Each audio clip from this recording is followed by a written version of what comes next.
Assalamualaikum warahmatullahi wabarakatuh. Selamat siang semuanya. Di sini kami kelompok 1 akan membacakan teks editorial kami yang judulnya yaitu tentang sistem baru penerimaan mahasiswa. Kementerian Pendidikan, Kebudayaan, Riset dan Teknologi mengubah sistem penerimaan bagi pelajar yang hendak masuk ke perguruan tinggi negeri. Sebelumnya, penerimaan masuk ke perguruan tinggi terdapat 3 jalur, yaitu SNM, SNMPTN, SBMPTN, dan jalur mandiri. Pada jalur SBMPTN 2022 terdapat 2 tes, yaitu tes TPS dan TKA. Namun, baru-baru ini Kementerian Pendidikan, Kebudayaan, Riset, dan Teknologi menjelaskan jika pada sistem penerimaan baru hanya ada tes TPA dan tes TKA dihapuskan. Hal tersebut bertujuan untuk menyelaraskan pencapaian pembelajaran tingkat dasar dan menengah dengan skema seleksi masuk PTN guna mendorong profil pembelajaran yang lebih menyeluruh. Sistem baru ini dapat membuat siswa malas belajar pada beberapa pelajaran yang awalnya berada di TKA. Siswa Saintek mereka harus mempelajari matematika, fisika, kimia, biologi, sedangkan siswa Sosum mempelajari sejarah, sosiologi, geografi, ekonomi.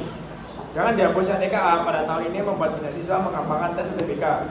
Sedangkan di sisi lain, materi TPS tidak bisa dianggap remeh karena materi TPS tidak diajarkan di bangku sekolah. Dengan adanya sistem penilaian baru yang tidak adanya penjurusan, membuat siswa sulit menentukan pilihan jurusan. Siswa Saintek bisa saja masuk ke jurusan Sosum, begitu juga dengan sebaliknya, tanpa memiliki dasar dari jurusan tersebut. Hal itu membuat persaingan antar siswa menjadi semakin ketat, dan hal ini bisa menyulitkan mereka ketika diterima ke perguruan tinggi, karena mereka tidak mempunyai dasar materi di mata kuliah yang mereka pilih. Merujuk pada kalimat Profesor Nasi sebagai Rektor UNER yang mengatakan bahwa mereka yang lintas jurusan sepertinya nanti peluang masuknya kecil, namun saat masuk berpeluang DO sangat besar. Dan Profesor Nasi mengingatkan jika akan ada kuliah dasar bersama yang sudah mencakup prodi pada semester awal untuk dasar materi siswa. Jika mahasiswa tidak punya bekal dasar yang bagus, pastikan tidak bisa menuntaskan perkuliahan. Dengan berlakunya sistem ini diharapkan Kementerian Pendidikan, Kebudayaan, Riset, dan Teknologi dapat mempertimbangkan kembali apakah sistem ini sudah cocok dengan kemampuan siswa dan cocok dengan sistem pendidikan di Indonesia. Sangat disayangkan apabila dengan berlakunya sistem ini justru membuat siswa menjadi kebingungan dan tidak fokus pada bakat dan minatnya. Sekian dari kelompok kami. Assalamualaikum warahmatullahi wabarakatuh.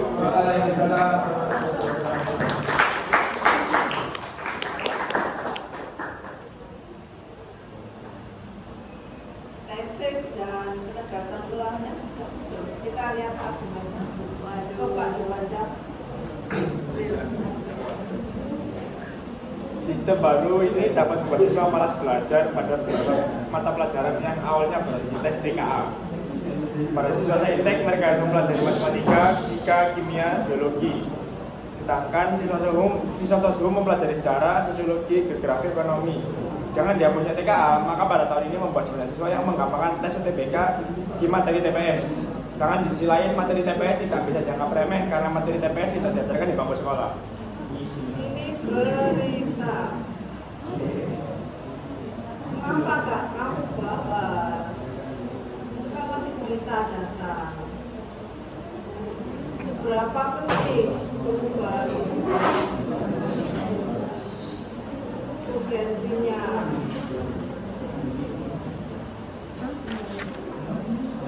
Ya, apa landasan atau dasar hukum pemerintah mengubah apa? Sepenting apakah sesuatu itu diubah, ya kan? Nah, terus nggak cocok ya ganti yang baru.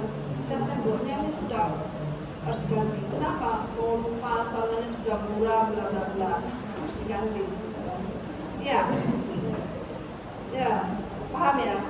Yang kedua, Dengan adanya sistem penilaian baru yang tidak adanya penjurusan membuat siswa sulit menentukan pilihan jurusan. Siswa Saintek bisa saja masuk ke jurusan Sosum, begitu juga sebaliknya dengan sangat mudah terus tanpa memiliki dasar dari jurusan tersebut. Hal itu membuat persaingan antar siswa menjadi semakin ketat, dan hal ini bisa menyulitkan mereka ketika diterima ke perguruan tinggi karena mereka tidak memiliki dasar materi di mata kuliah yang dipilih. kamu kok bisa ngomong ketat? Orang mau pindah jurusan, IPA mau ke IPS, IPS mau ke IPA, apa mereka nggak pikir seribu kali? Di yang argumen pertama kan karena dihilangkannya Karena dihilangnya TKA dan hanya menggunakan tes TPS. Tangan tes TPS. Ya itu loh, kalau mereka mau pindah jurusan ya, apakah siswa nggak berpikir berkali-kali? Pak baca di bagian akhir saya tadi melihat masuknya muda, kemudian ruang deonya sangat besar. Ini kan, Tapi itu iya kan? Maksudnya kalimat itu mungkin mereka bisa diterima. iya. Iya. Tapi dalam perjalanan 4 atau 5 tahun mereka belajar di universitas itu, mereka banyak yang DU. Iya kan? Ini harus kamu paham. 3. Merujuk pada kalimat Profesor Nasi sebagai rektor UNER yang mengatakan bahwa mereka yang lintas jurusan peluang masuknya kecil namun saat masuk peluang DO-nya besar, dan mengingatkan jika akan ada kuliah dasar bersama yang sudah mencakup prodi pada semester awal untuk dasar materi mahasiswa. Jika mahasiswa tidak punya bekal dasar yang bagus, dipastikan tidak bisa menuntaskan kuliah. Jadi kamu bahas. Iya. Yang maksudnya kalau dasar materi itu materi itu suruh masuk ke dalam. Yang lain paham maksud saya? Wah. Paham enggak? Paham enggak seberapa urgent sih pemerintah itu mengubah sistem itu?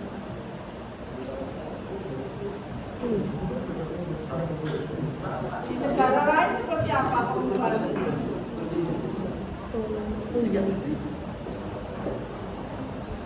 Kamu nggak baca bandingannya kan?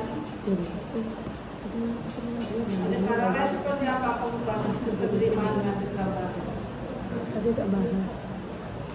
Kan bisa, sekarang kamu bisa mengolah ini. Apa iya kalau sudah punya, sudah tepat untuk mengubah itu? Jadi ya, alasannya apa? Buktinya kamu udah siap. Siap nggak?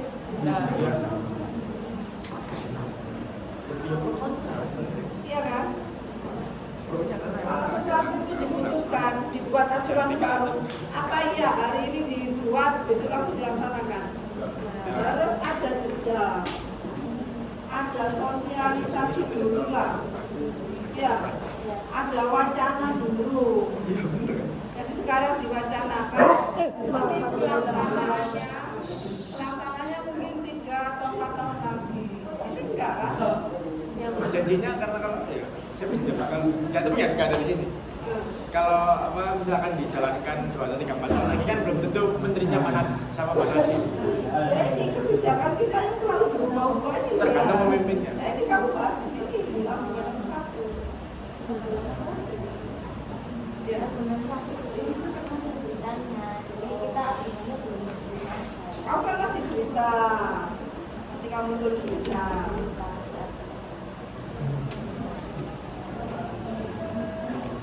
Jadi argumen itu ya tanggapan kita.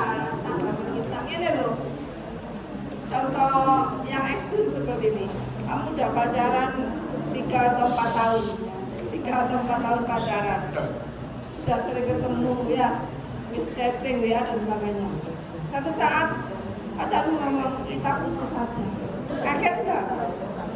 Kamu pasti bertanya kan, apa salahku ya kan? Kenapa kamu minta putus? Padahal kitanya bertanyalah. Apa? Ada apa kamu kok minta putus?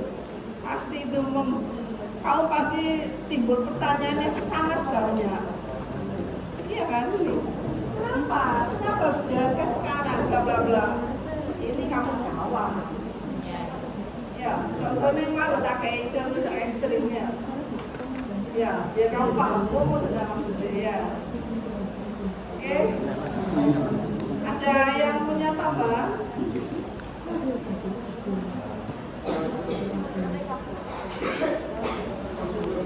Kamu nggak terima kalau tiba-tiba dia bilang mau putus.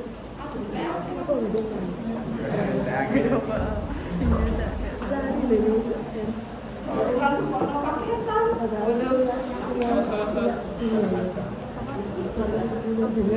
Tiba-tiba minta putus.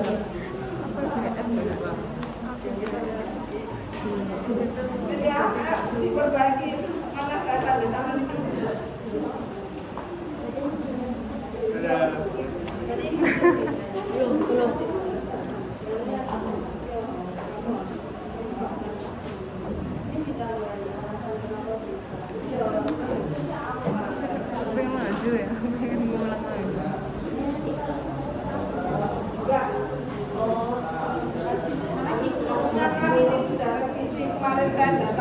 dua kali